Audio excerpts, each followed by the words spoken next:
So another day, another lie by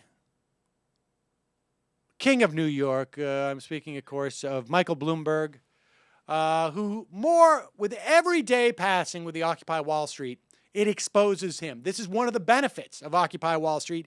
It is exposing the problems that we have in this country. It is exposing the interests of the elite establishment by putting things into clear relief.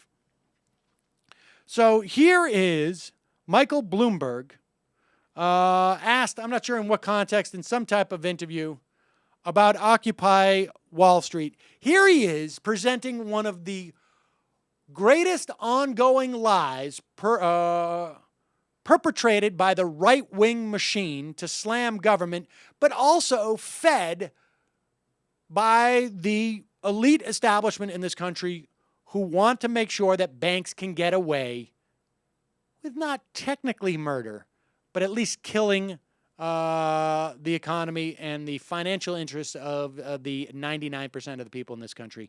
Here is the billionaire Mayor Mike Bloomberg. What do you say to those people who are part of Occupy Wall Street? I hear, well, everybody's got a different view of what they're protesting.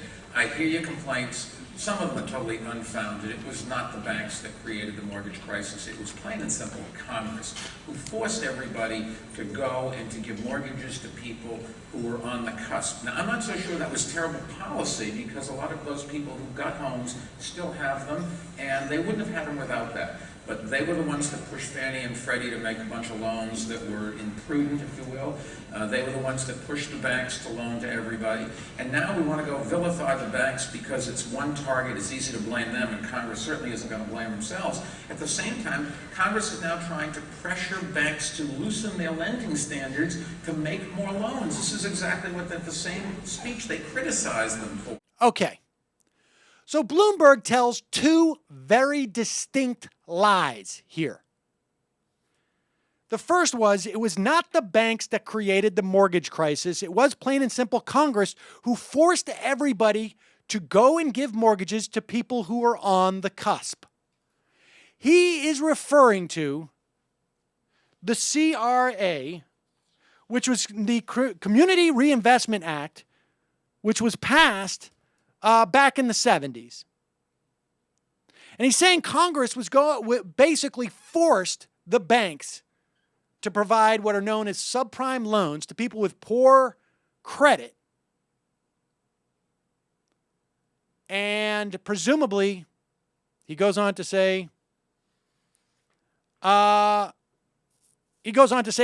they were the ones who pushed Fannie and Freddie to make a bunch of loans that were imprudent.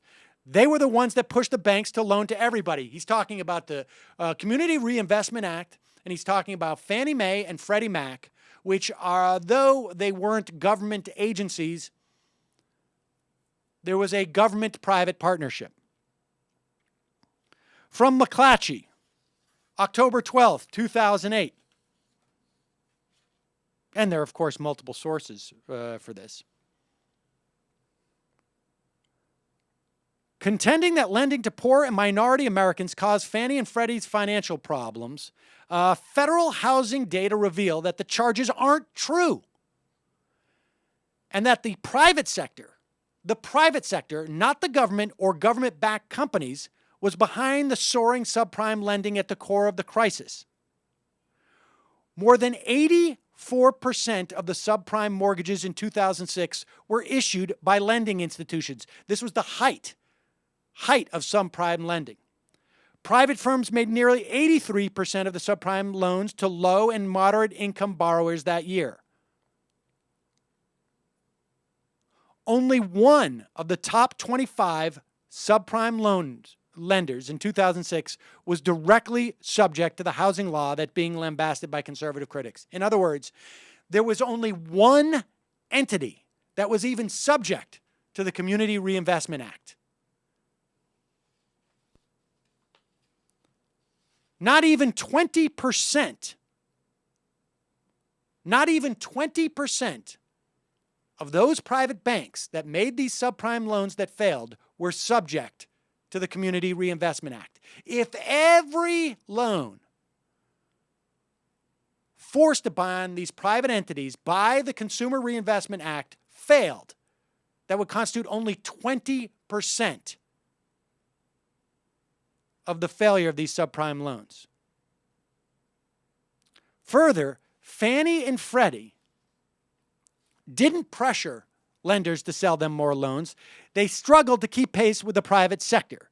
They did not say, we're going to buy all these subprime loans. No, in fact, they weren't buying them until very late in the game because as part private institutions, they wanted to maintain a portfolio that was equal to,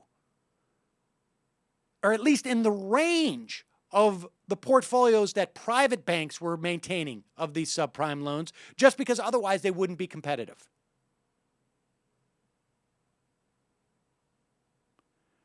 Investment banks, bankrupt non-bank lenders such as New Century and AmeriQuest, which underwrote most of the subprime loans, were not subject to the Community Reinvestment Act.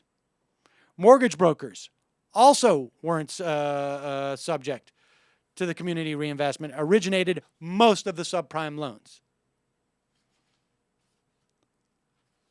So Bloomberg is lying. He is lying about the Community Reinvestment Act. Congress did not force, quote, everybody to go and give mortgages to people who were on the cusp. He's also lying that Fannie and Freddie were pushed to make a bunch of loans that were imprudent. They didn't originate any of these loans. And they only bought up a certain measure of these loans because of the rest of the market was already doing it well into 2006. So Bloomberg's lying, and surely he knows this. Who knew a billionaire could be so loyal to his billionaire buddies?